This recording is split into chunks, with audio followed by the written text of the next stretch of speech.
following podcast is an exclusive presentation of Project Entertainment Network. Hey folks, Brian Keene here. You know, summer's over. We're entering the fall and then the winter. Halloween's coming up, Thanksgiving, and then of course the holiday shopping season. Speaking of the holiday shopping season, let me tell you about subculturecorsets.com. They've got everything you need for everyone on your list for this holiday season. Clothing, accessories, gifts, books, you name it, they've got it. They sponsor every show on the Project Entertainment Network, including this one. So please give them your business. Visit subculturecorsets.com. Hey, this is Jamie Engel of Origins, a bi-weekly podcast that shares the story behind legends and lore, where myth and science meet. If you like stories with a supernatural slant, get your bi-weekly fix every Monday at 4 when I share the origins of things that go bump in the night, urban legends, classic monsters, and current sightings of those creatures who normally hide in the shadows. Plus, each chapter features a short story related to the bi-weekly topic. So go ahead and subscribe, binge, and grab some amazing swag through Project Entertainment Network on Patreon. And if you want to nerd out on transcripts and book links, head over to podcastorigins.com.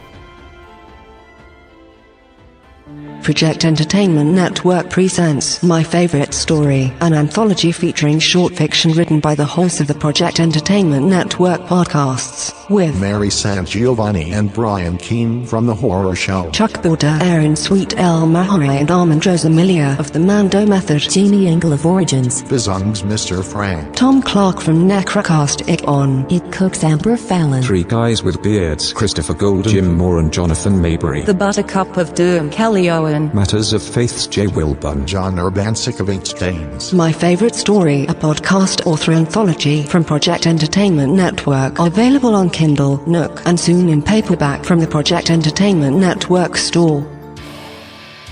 There shall come a podcast like no other. Defenders Dialogue with Brian Keene and Christopher Golden. Marvel Comics' original superhero non-team convenes once again.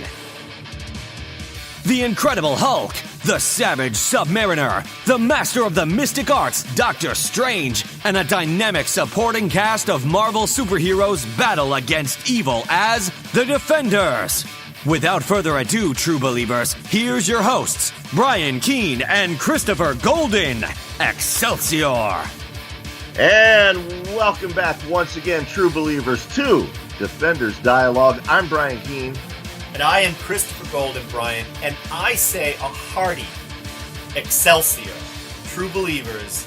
And also, Brian, thanks so much to Scott Edelman for filling in for us last week. Since we're going over more of the Tunnelworld saga, I wish Scott was filling in for us this week.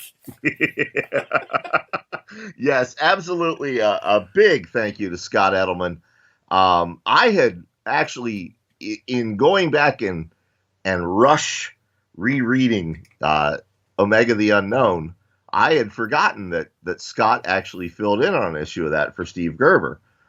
So it was really cool to get his perspective on last week's show and get a little more. But I love anything behind the scenes of the 70s Marvel bullpen. I can sit and listen to that all day.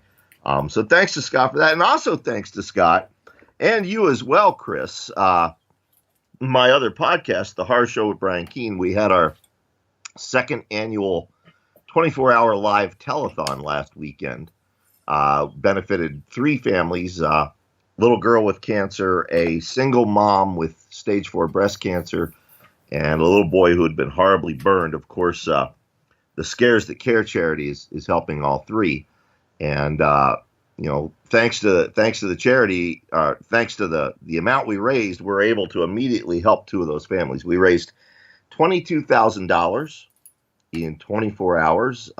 Amazing. Congratulations on that, Brian. Thank you, man. And, it was many donations from listeners of The Horror Show, listeners of Three Guys with Beards, listeners of Defenders Dialogue, and Scott was there on hand to entertain us. He played ukulele for us. I hope that was in the wee hours of the morning. It was for a little thing we call Wheel of Lombardo, which is like Wheel of Fortune in hell. Basically, we would spin the wheel for each $100 donation, and film director Mike Lombardo would have to do something humiliating. And spin number 7 was he had to do an interpretive dance to Scott Edelman playing Monster Mash on ukulele, and it worked out fine. That is fantastic. That is fantastic. And you know what? I'm sure that was more entertaining than the Tunnelworld saga. Well, it was. During the telethon, we did a big panel. We had, I guess, 7 different Project Entertainment Network hosts there. So we did just a big panel discussion on podcasting, and Mary Sangiovanni of Cosmic Shenanigans, who can also be heard in the background on this show sometimes, she made the comment that she loves listening to you and I record Defenders dialogue, because no matter what kind of crap is going on in our professional lives, it's the one time during the week when you and I actually sound joyful and at peace. Well, that's it. Not so much this week, though. Well, no, I still found things to be joyful about, Brian, including the things I hated. I'm not sure if you're aware of it, but in the time we have today, we're going to get through 5 issues of the Defenders. I don't know what that says about the Tunnelworld saga, but it says a lot. It says a lot. It speaks volumes about the Tunnelworld saga. But anyway, so let's get started. Defenders issue 78. 78. There you go. The cover is promising. The Hulk, Submariner, Doctor Strange. At last, the return of the original Defenders. Exactly. So, and written by Ed Hannigan, art by Herb Trimpe and Mike Esposito. And let's just make clear, Trimpe and Esposito do do yeoman's work on this art. The art is great. It's classic sort of 70s Marvel art, late 70s at this point. We're in 79, and all I want to say about this whole saga, because we'll talk a little bit about it, but all I want to say about the whole saga is everything that takes place in Tunnelworld, the more I read into it, makes me want to just cringe. And if I wonder, I need to talk to Tom Snigoski and see if this is the thing that ruined him for the Defenders, because it is so flat, overwrought, and boring. It doesn't matter who the characters are. Their relationships don't matter. It could be any characters. It doesn't even have to be Marvel characters. It could be me, you, and Mary in fucking Tunnelworld, and it wouldn't matter. I distinctly remember not enjoying this as a child. Now, keep in mind, we didn't have a comic book store, so I was getting Defenders off the rack, and I had missed some issues. I had a fairly complete run up to the end of Sergei and Red Guardian story, and then I was missing issues. I managed to track down that one part of that Fool Killer saga, and then I found this. We were on vacation at Ocean City, Maryland, and I found this on the spinner rack at a 7-Eleven, and I remember even then, wow, the Defenders has really gone downhill. I'm not missing much. And that has not changed with age. Yeah, 12-year-old Brian was throwing shade at the Defenders. I know. I mean, it's really crazy, actually, to look at this. We'll go through it, but all I just want to say, I guess, is the stuff that takes place in the Marvel Universe, in the world, rather than Tunnelworld, is interesting and about the characters, and I would like more of that. But Hannigan is so in love with his fantasy story, his big, sort of convoluted fantasy realm story that he wanted to do, that that's the focus of everything here, and it just is so boring. And we'll get to the Mandrill stuff later. And what's disappointing about that? Remember, this is the big bad that Hannigan has been dropping hints to for the last dozen issues. This continues to drop hints too. Yeah. Yeah, this started way back before Lunatic. And now we're finally supposedly getting to the meat of it. And the meat is in fact just a McDonald's hamburger. Yeah. Yeah. Or not even. So basically what we have is the reunion at the beginning of 78 of the classic Defenders, Hulk, Doctor Strange, Namor the Submariner. Doctor Strange has drawn them both here because he wants to convince them to go with him into Tunnelworld to deal with the unnameable, the threat, the gathering threat of the unnameable. And then we have a brief interlude with Clea feeling, alone and isolated.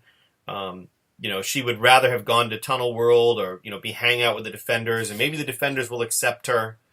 And then we have the little finale of the Moondragon and Omega situation, where we see that Moondragon basically shoots Omega and James Michael Starling's bodies out into space in these bizarre tubes. Right. So it's all the sort of wrap up and setup at the beginning of this issue.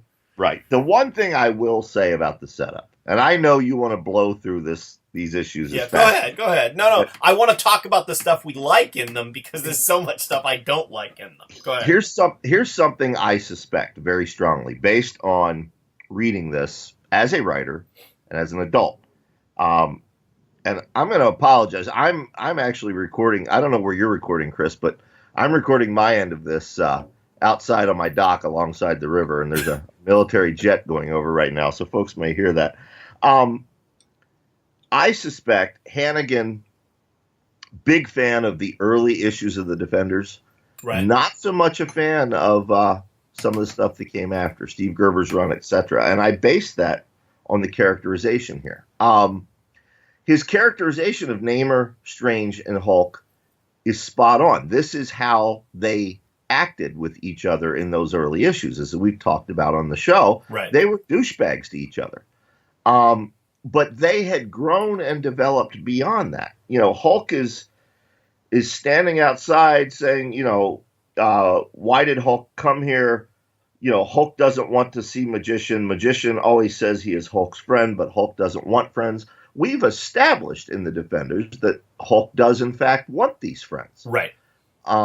So it's almost like he's gone back to the early issues so that he can have his reunion of the originals, but he's jettisoned all the characterization that came before, and that bothers me. Right. Yeah, and again, I didn't mind despite that, the change there. I didn't mind that scene because, again, it's about the characters. It's once they get into Tunnelworld that, again, it could be you, me, and Mary. In fact, I think it would be improved if they swapped out you, me, and Mary for Hulk, Doctor Strange, and Namor. And Scott Edelman could be the unnameable. Maybe Scott Edelman, maybe that's what happens. Maybe that is what happens. Maybe at the end of this saga, Scott the unnameable turns out to be Scott. Well, there we go. Omega and James Michael Starling, we bid adieu to them until the 2000s when Marvel brings them back. We then go to Vegas, where Steve Gerber's Mary Sue character, Richard Rory, is also bidding farewell. And what we find out is that the rest of Omega the Unknown's supporting cast, Diane and Amber and the rest, they're now going to tag along with the Defenders, who, keep in mind, is an all-female group at this point. Valkyrie, Hellcat, and the Wasp. Right. Yep. Yeah, which makes it interesting, I think, and we'll find out in the letters pages later that was purposeful, and apparently it was Hannigan's idea, which I find interesting for a couple of reasons, which we'll get to. What, the all-female Defenders, or the fact that the Omega the Unknown cast was tagging along? No, the all-female Defenders. Okay. Yeah. So we get into, more Kyle Richmond having his problems with the law, and the IRS or whoever, the Department of Justice, has told him he cannot be Nighthawk. There's a court injunction against him becoming Nighthawk. But of course he rages against that and eventually decides he's going to try his new weapons package, and go out as Nighthawk. Right. We then cut to the female Defenders, because now we have two Defenders teams running around this book. Yeah. And they are being chauffeured around by the Wasp's husband, Yellow Jacket. Keep in mind, longtime continuity fans, this was the 70s, long before Yellow Jackets' fall from grace and their divorce. Right. They're flying around in an Avengers Quinjet, and up ahead, they see an Air Force base under attack. Because why not? These things just happen. All right, so now we get back to the Air Force base is under attack by the mutant force, led by Peeper, who, let's not even. I mean, he looks like a Mars Attack alien. He looks like one of the Mole Man's little mole people. Yeah, exactly. Yeah, and sadly, I hate to say it, but this is not the last time we will see the mutant force in the pages of the Defenders. I know, it's very sad. So then, Yellow Jacket, Hellcat, Valkyrie, and the Wasp go to stop the mutant force, and are they called Femme Force? I don't know. These women warriors. We'll go through that. We have a moment here, by the way. We'll take a moment to say that there is a double-page spread of Saturday morning cartoon ads, Brian, and it made me very happy. And it includes an ad for Freedom Force, which was a cartoon that included ISIS and a bunch of other characters. I don't remember the cartoon myself, but I don't remember either. In any case, look, I don't want to spend a lot of time talking about this fight between this group of defenders and the mutant force, etc., etc. Low rent Brotherhood of Evil Mutants. Yeah, exactly. Low rent, no rent. But in any case, Yellow Jacket is captured. As far as I can tell, they capture Yellow Jacket, and then Amber runs out. This member of Omega's supporting cast runs out to say, "Defenders, quick this way!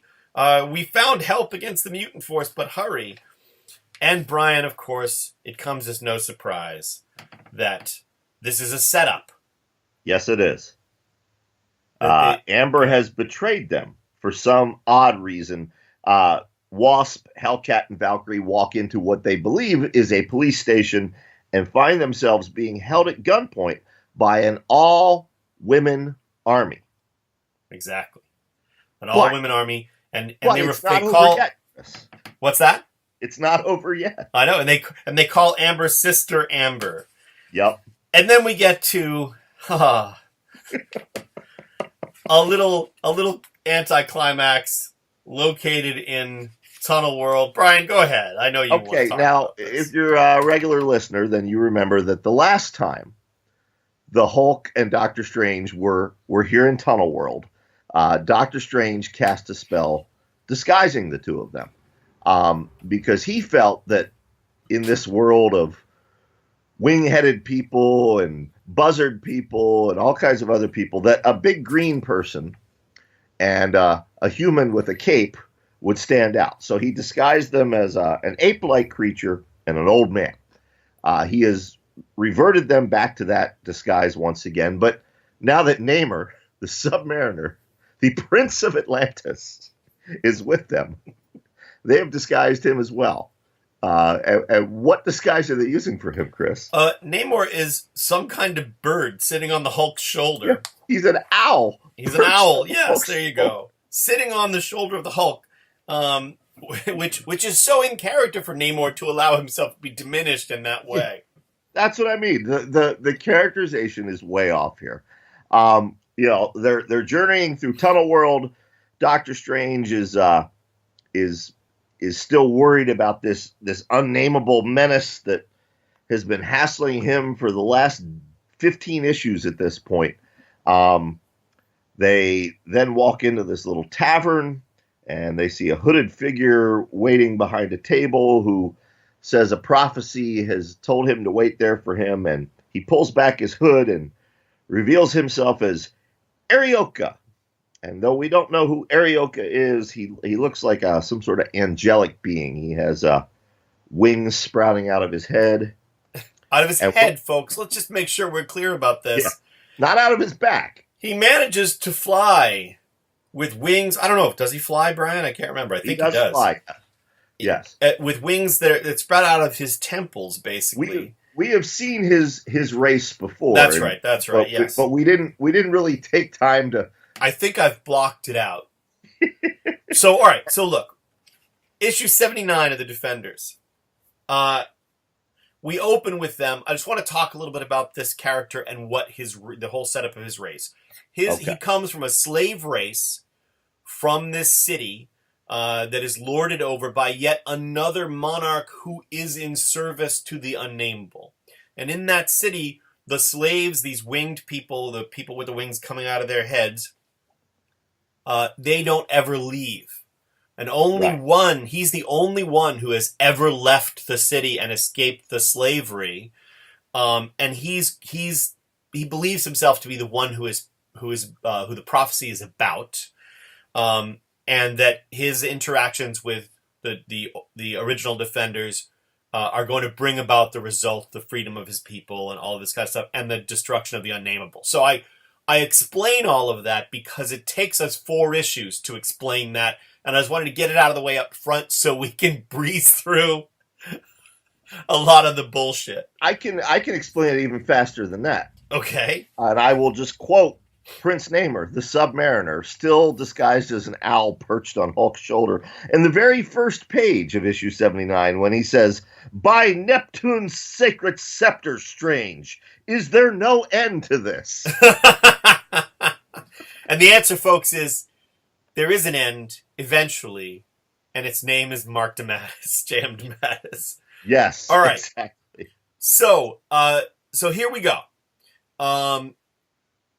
Just to explain the next really stupid thing, he takes them into this elegiac field, this sort of forested area where he says they can drop their disguises, and they fall asleep because it's a land of slumber. And then he explains that that's good because his kind only communicate in dreams, even though he's been talking to them this entire time they've been together. Yes. They can only communicate in dreams. Yes. Then we learn the history, which, honestly, Brian, I can't be bothered. Yeah, to summarize, we have a flashback to Defenders 71 through 73. You'll remember the first time they were in Tunnelworld when they fought Zooks, the sorcerer tied into Lunatic and the Nephilim and the Unnamed and all that bullshit. Now they're talking about this citadel named Ogian.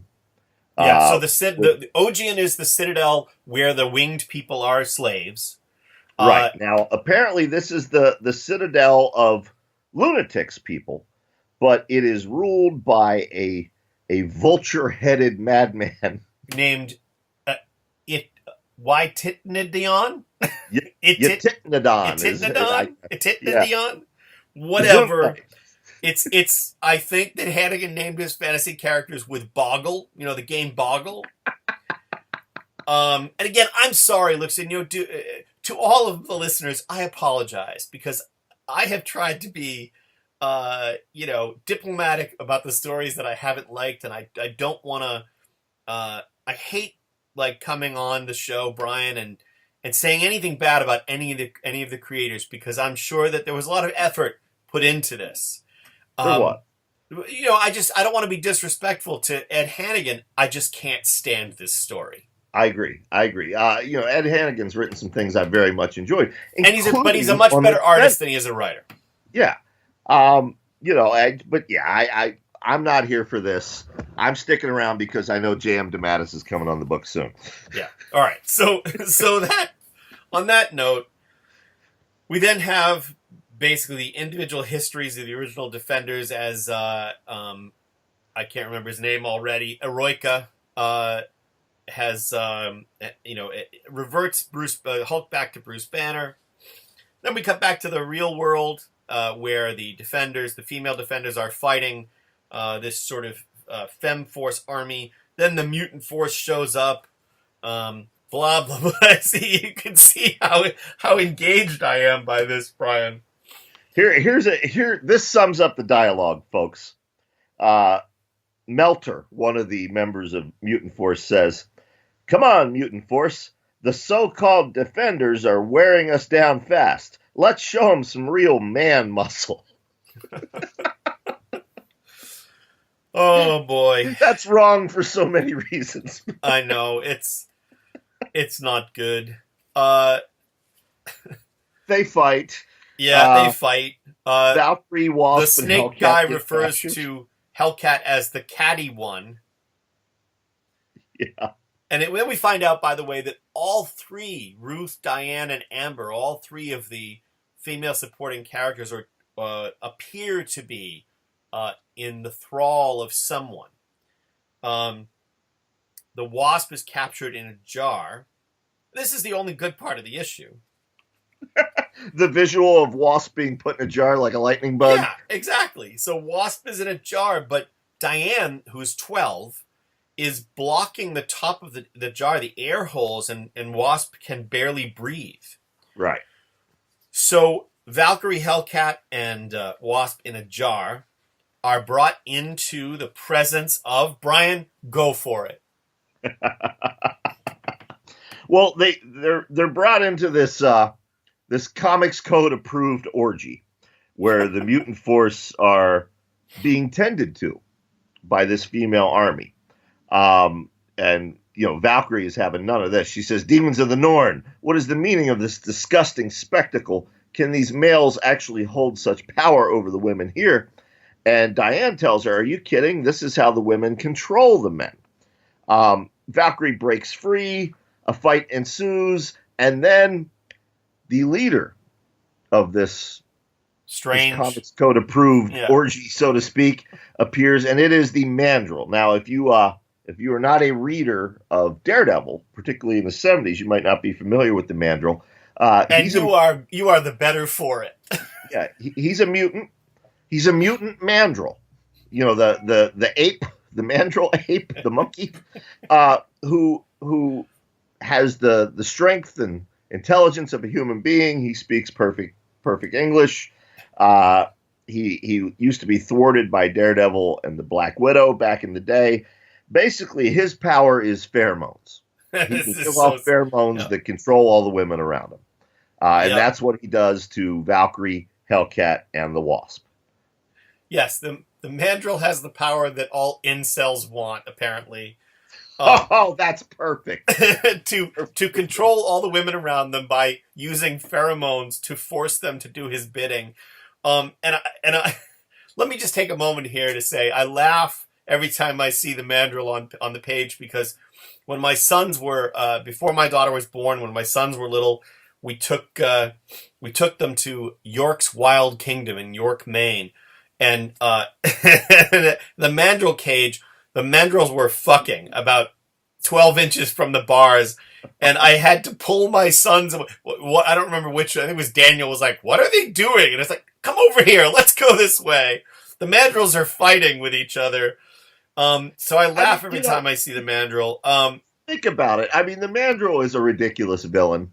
But especially because I have to give Hannigan props. I mean, he does fit in the Defenders Rogues Gallery. I mean, they fought Yandroth and the Omegatron, Zemnu the Titan, the Headmen. But the thing is, like, just when you think, hey, this is pretty cool. Like, there's a lot of cool stuff about the introduction of Valkyrie. There's a lot of sort of feminist core to the introduction of Valkyrie and what happens with her in the Defenders and the story that's unfolding about her. And the idea that there would be an all-female team of Defenders is a good one. But then we get to the ultimate #MeToo villain in the Marvel Universe. Right. And it's like, what the... Anyway, so what we find out, folks, is that the reason Diane is holding her hand over the air holes in the Wasp's jar is to prevent her from being affected by these pheromones. Diane, at 12, is pretending to be controlled. And the Wasp really figures that out when she sees Valkyrie and Hellcat begin to do the bidding of the Mandrill. Right. That night, Diane escapes with the Wasp. Right. Right. There you go. Then we segue to Kyle Richmond, who's still, pulling an 80s Tony Stark. He's drinking and sad that he can't be Nighthawk anymore. And then we cut back to the Mandrill and his army, And we find that his army is now led by Valkyrie. Exactly. And also, by the way, in a scene that seems right out of the Road Warrior, although this predates the Road Warrior, the way that the vehicles are driving and all that stuff is, yeah, all very interesting. We go on to Defenders 80, which has a wonderful cover, just a gorgeous, gorgeous cover by Richard Buckler. Yeah, and let's get back to the fact here, by the way, Brian, that all of these covers have Hulk front and center because of his television show, which we're going to talk about a little bit on one of the letters pages. But yeah, Hulk is the major character at the core of this run of covers. Yep. And that cover to 80 is fantastic. Doctor Strange, the Hulk, and Namor just, fighting devil people, I guess. It's really gorgeous to look at. We open with Nighthawk back in his costume. In a new costume, a variation on his costume, and this one has jets in it. It has like jet boosts to make him go super fast. Right. And it also fires, it has like some kind of lasers that fire out of the wings. People think I'm kidding. I'm not kidding. He's not kidding. It's the upgrade. Now, I think this is really smart. Of course, in the Marvel universe, everything always happens in New York. So what Kyle has done, he's gone to southwestern Kansas to test out his new Nighthawk uniform. And he reminds the people in the airplane that are helping him out, don't mention him by name because there's a court order forbidding him from doing exactly what he's doing right now. Right.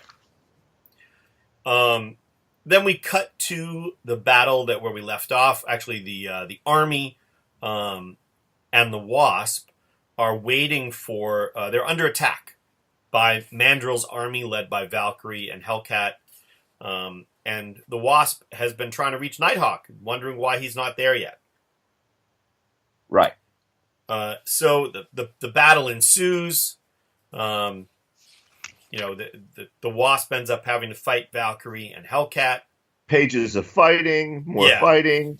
Yeah, there's Let me point out, by the way, that there's a great page of the full color poster spectacular, but it's a black and white page. The full color poster spectacular.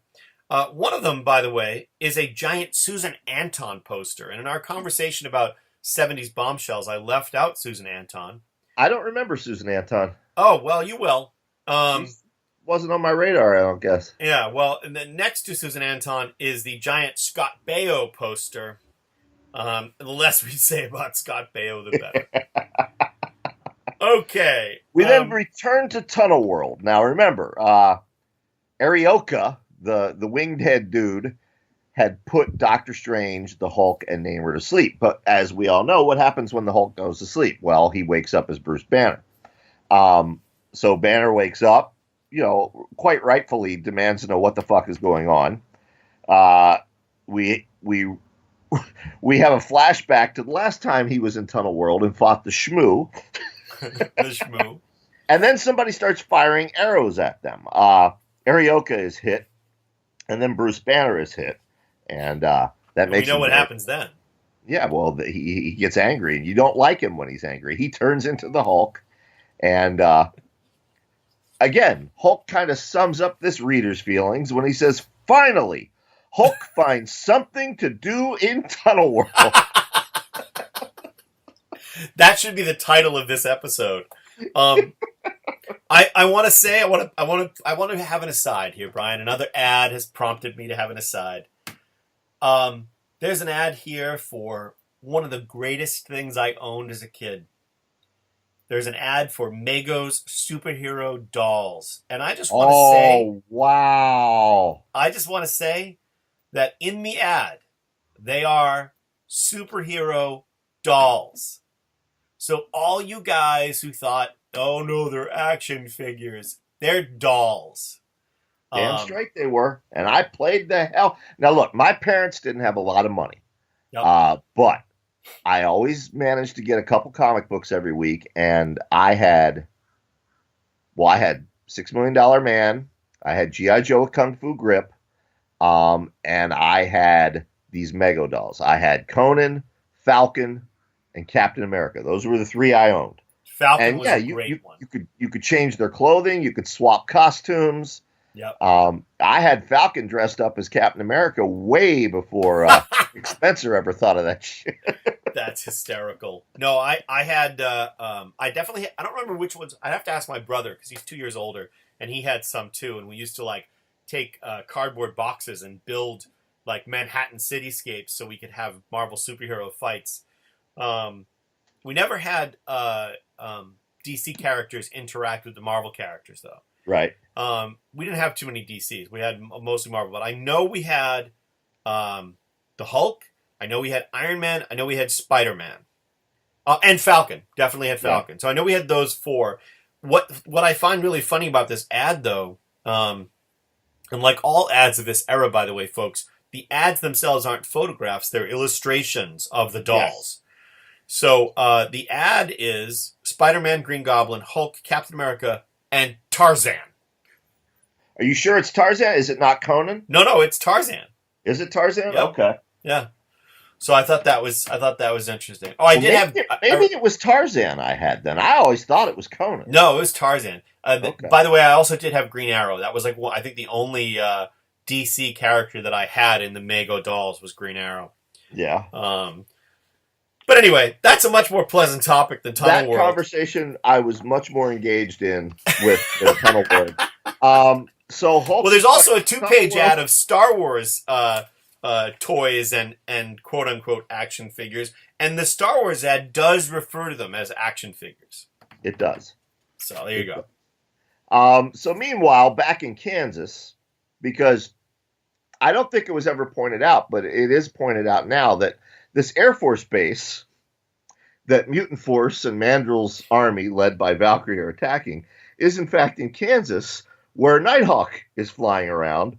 Wasp is unsure what to do, and then Diane says, "Hey, look outside. It's Nighthawk." And Nighthawk says, "Looks like I got here just in time." Oh my God. By the way, I should also point out that there are no fewer than 3 ads for ROM Space Knight in this issue. Love me some ROM. Loved me some ROM. I know you do. Never played with the toy, but I thought it was one of Marvel's most underrated comics. Anyway, so Nighthawk swoops in. Nighthawk fight. Yeah, he tests out his new equipment by fighting his fellow defenders who are under mind control.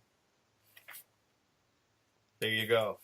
Yeah, he uses some kind of a electro-organic field to shock them back to their senses. And Valkyrie is incensed. She says, "The Mandrill, he used us. I swear by Hela's dark legions, he shall pay." And she charges at the mutant force, shouting, "For Valhalla." And Hellcat says, "Right, and Gloria Steinem." If you're young and don't know who Gloria Steinem was, use Google. Anyway, they free Yellow Jacket, and that's the end of the issue. And then we're on to Defenders 81. Another issue with a cover that would be great, Brian, if we didn't know that it was set in Tunnelworld. Right. A fantastic cover. Again, Richard Buckler and Al Milgrom on art for that cover. And, it's the Hulk pretty much crucified, prominent, dead center, and Namor and Submariner are desperate to rescue him, and they don't know what they can do. And the splash page is actually very good too. It's by Herb Trimpe and Jack Abel, and it's unfortunately that splash page is set in Tunnelworld. All right. Well, look. Here's what we can say about this: the Hulk, Doctor Strange, Namor, and Wing Guy. I still can't remember his name. It begins with an A. Eroica. That dude, they're hiding under a bridge. They want to attack the citadel of Ogian, or Ogian, however you pronounce it. There's a totally ridiculous setup where they're waiting for a cart to come by, a horse-drawn cart to come by. And when they do, Hulk destroys the bridge to stop the cart, which is being driven by two sort of strange, bizarre individuals from this world, so ordinary merchants who were going to the Citadel to sell things. And One Doctor looks Strange, like a bug, and the other one looks sort of like Ziggy from the Sunday Comics. yeah, or Kilroy from the Kilroy Was Here illustrations. Even better. So the Hulk destroys the bridge. These guys have no powers, by the way, folks. Let's think about this. The Hulk destroys the bridge. Doctor Strange uses his powers to make them float. And then they persuade these two guys to do this, to take them in. And Doctor Strange makes the whole group invisible. Now, they've been they've been in disguise before. Now, I know what this is. This is not Ed Hannikin's fault. What is it? This is Jim Shooter. This issue came out the same month Jim Shooter handed down his edict that every comic book is somebody's first comic book, and every issue of a Marvel comic near the beginning must display the character's powers. And that's exactly what this little 2-page sequence is. It's, oh, hey, Hulk's a strong guy who can smash bridges, and Doctor Strange can make people float and turn them invisible. Wow. Well, in any case, Doctor Strange could have just had them all be in disguise again. He could have used his powers in any number of ways to make this easier. If they could turn invisible, why did they need a wagon? They could have just walked in invisibly. Right. The whole sequence is, completely unnecessary. But anyway, we go back to the world, where, by the way, Amber and Diane are also now, and Ruth are also now rescued. Actually, I guess, I'm sorry, Brian, we totally skipped over the fact that Valkyrie and Hellcat have been freed from the control of the Mandrill. Oh, no, we covered that last issue. Did we? Yeah, or 10 minutes ago. Okay. Yeah, remember Nighthawk shocks them back to their senses? Oh, right, okay. Yeah. So this is actually the one part that I really like. They get home to Kyle Richmond's building in Manhattan, and they get in there, and Kyle's now that the action is over, he's thinking about his problems with the government again. So he goes off, and Valkyrie says, "Would you like to hear some music, Patsy? I am not familiar with the artists. How about," she's got a record in her hand, "how about the Thousand Strings play the Beatles?" Hellcat does not like this idea. No. The doorbell rings, Kyle answers it, and finds himself under arrest from the FBI for contempt of court and interstate flight to avoid prosecution. They Mirandize him and take him away. So the government knows that he has been off, despite his efforts to hide the fact that he has been running around as Nighthawk. The government has found out about it. Now, we go back to Tunnelworld, and here's where we actually will talk a little bit about the plot, just a tiny bit anyway.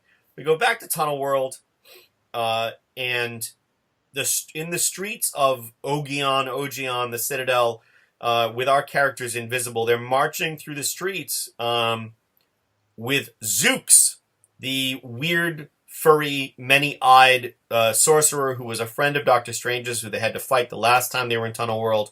Right. He's caged, Brian. And they've also taken possession of the Orb of Omemnon, which is Zooks' version of the Orb of Agamotto. Right. So basically, he has lost to the vulture-headed dude who's the monarch of Ogion or Ogion. And Doctor Strange says, "We must rescue my fellow sorcerer." Exactly. So then, another fight ensues. Yeah. Well, then they're not invisible anymore, and a fight ensues, and more fighting. The fighting leads to a rebellion. The fight leads to a rebellion because Eroica is the prophesied one, and his people see him fighting with a weapon against their captors, their masters, and they rise up as if as if in an episode of Game of Thrones. Then the vulture-headed dude reveals his giant techno tank, which doesn't fit in this story at all. No. Yeah, it has no reason to be here. No, it knocks out the Hulk. It knocks out Namor. The falling debris keep Winghead and Doctor Strange from reaching the Hulk, and thus this buzzard-headed baddie. There you go. Like You're so there. Inspired by the bullpen. Yeah. The buzzard-headed baddie. There you go, Brian. Go ahead. Then we get the scene from the cover with Hulk captured and about to be crucified. There you go. All right. Let's before we move on to the next issue. And the buzzard-headed guy has got Zooks and is making all kinds of promises of death. I want to mention the letters page, and we're going to talk about the next issue's letters page quite a bit, actually. The letters page at this point is unhappy. There's some things that Derek McCulloch and Alberta Canada likes very much. The letters page is unhappy. but Roy Veldboom of Cedar Grove, Wisconsin, and Scott Anderson of LaGrange, Illinois, are disgruntled readers. One begins with, "For some time I've watched a potentially distinctive book sink into mediocrity." And the other one begins, "I have a question about the clearing up of the Omega Saga. Why bother?" So that was interesting.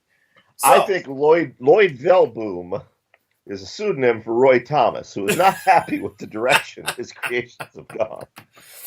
Well, so here's one thing I want to say. We're 44 minutes into this, and we're going to begin issue the fifth one we're covering, issue 82.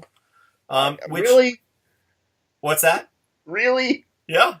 Can't we just wait till next week? No, we can't. And there's a reason, Brian, that we're going to do that, because it's going to take no time at all. Here's one nice thing I will say about issue 82. Yeah. It introduces a new artist to the Defenders. Yes. An artist who will become as synonymous with the Defenders as Sal Buscema was. And that is the great Don Perlin. Dandy Don Perlin. Yes. Yeah, he will be on this book for a long time. Maybe 100 issues. I'm not sure. Well into the 80s. Yeah, he will soon be joined by J.M. DeMatteis. But yeah, when I think of the Defenders, I think of two very distinct runs. I think of Gerber and Buscema, and I think of DeMatteis and Perlin. So it's nice to see Don Perlin coming on with issue 82. Yeah, and it's Joe Sinnott is the inker on this one, or on finishes on this issue. Right.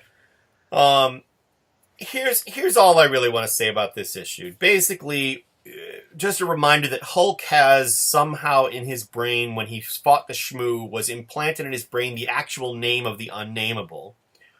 That doesn't come into play here, although it's referred to. But it's also referred to that somehow, much like Mandrill controlling Valkyrie and Hellcat, the unpronounceable Vulture dude can somehow control the Hulk in this case. Although not yet. The Hulk escapes. There's more fighting. There's the giant tank. There's more fighting. There, unfortunately, Brian, are no flashes to the real world with Hellcat and Valkyrie at all in this issue. No. There's a weird guy who looks like he has two tentacle penises for his face. There's Hulk. There's Hulk in a bizarre royal getup. Again, sort of Game of Thrones-esque. There's a fight between Doctor Strange in his astral form and the vulture-headed dude, the Vulture Man.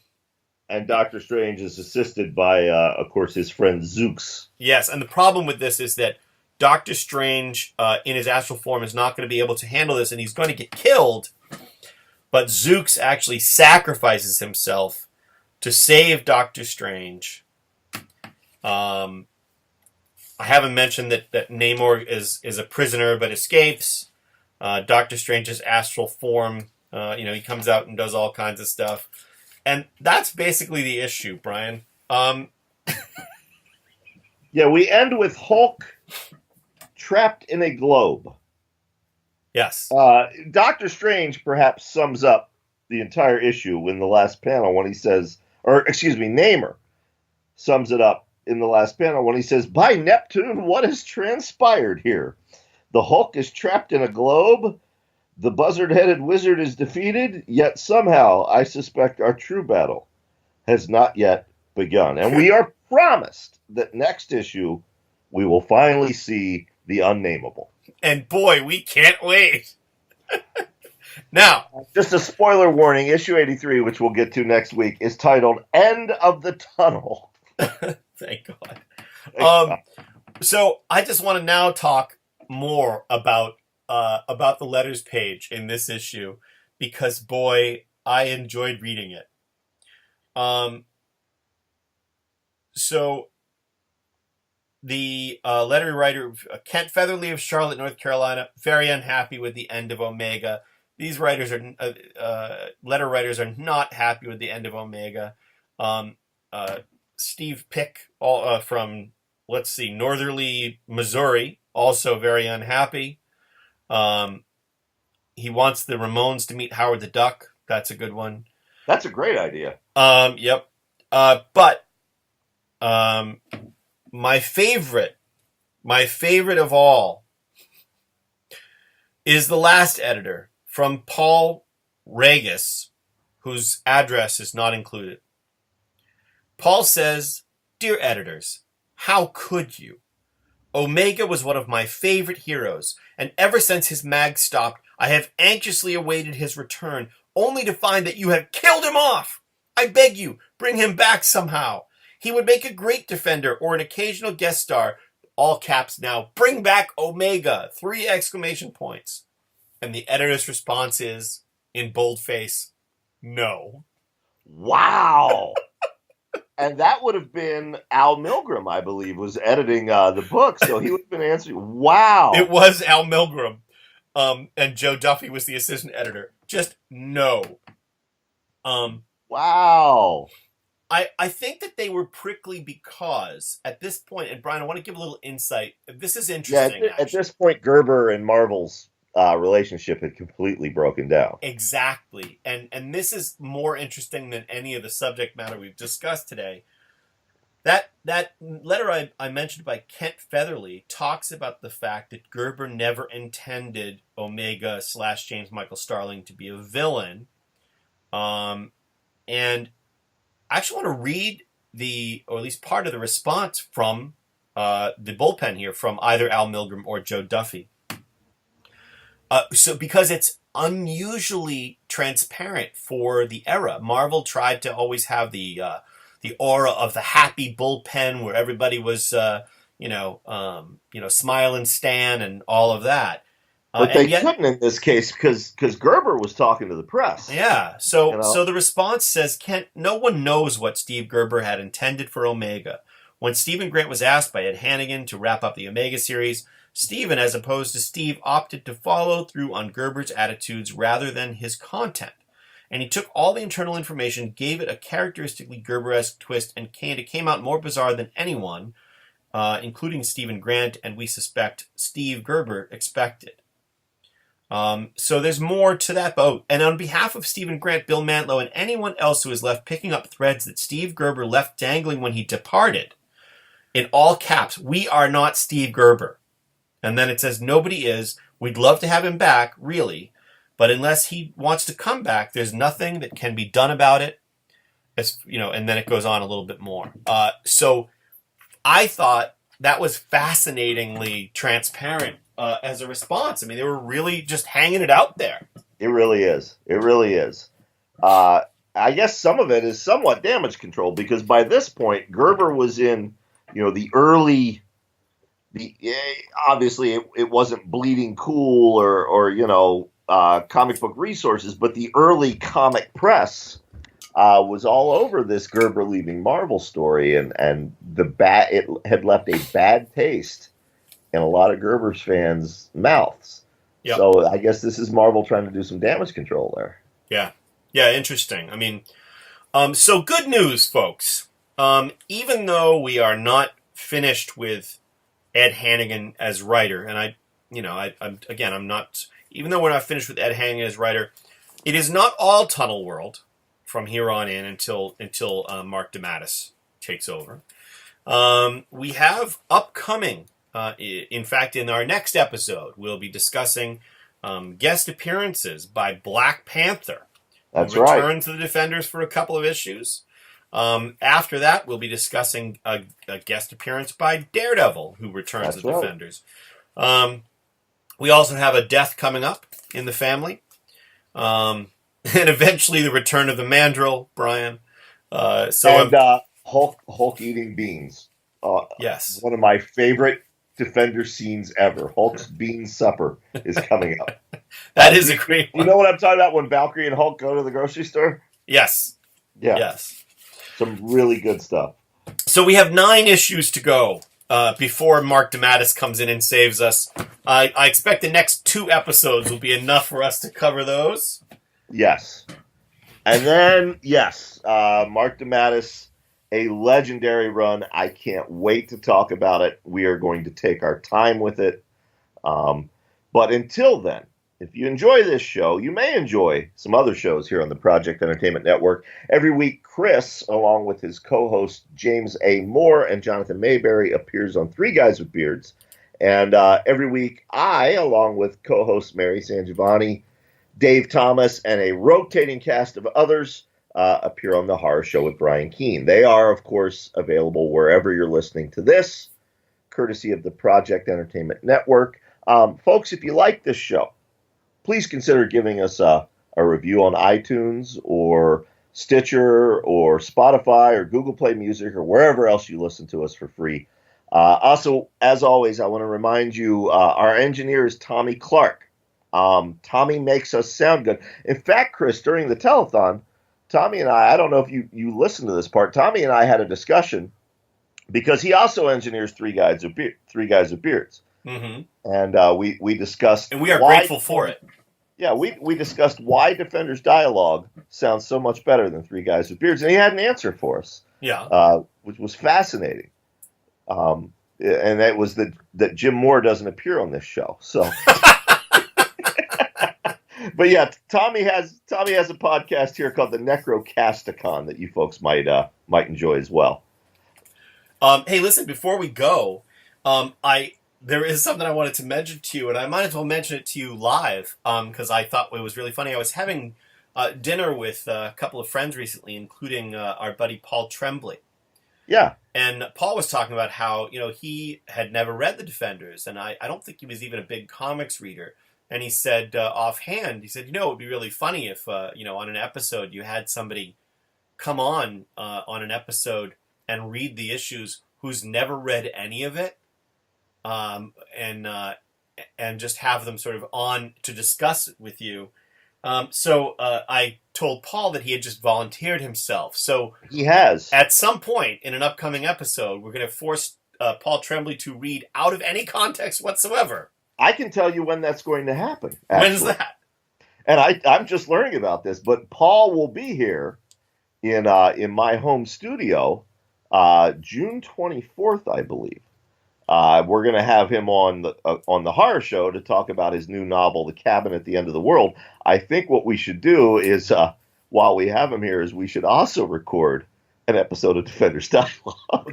That's possible, although I'm not sure I'm in the country at that point, but we'll discuss. Well, maybe I'll have him fill in for you. Oh my God. No, because that'll be Mark DeMatteis. No way, sorry. Okay. All right. All right, folks. Brian, what do we say? We say, thank God Tunnelworld's almost to an end. What else do we say? We say, Excelsior, true believers. And on that note, thanks for listening, folks. See you next week. Three Guys with Beards. The Project Entertainment Network store, featuring t-shirts, mugs, stickers, hoodies and more from your favorite Project Entertainment Network podcasts. Ink Stain Scribbler's Rest. The Horror Show with Brian Keene. Why not show your loyalty by wearing a cool product from the podcast group and show off to your friends? It cooks. Armcast. The Mondo Method. Monster Attack. Necrocastical. Go to projectentertainmentnetwork.com and click on the store tab for more details. The Liars Club podcast. Bizarre. The Lunch Ladies Book Club. Matters of Faith. The Project Entertainment Network store, stacked with stuff from the best podcasts on the internet. The Curtain Jerkers. Buttercup of Doom. www.projectentertainmentnetwork.com. This has been an exclusive presentation of the Project Entertainment Network.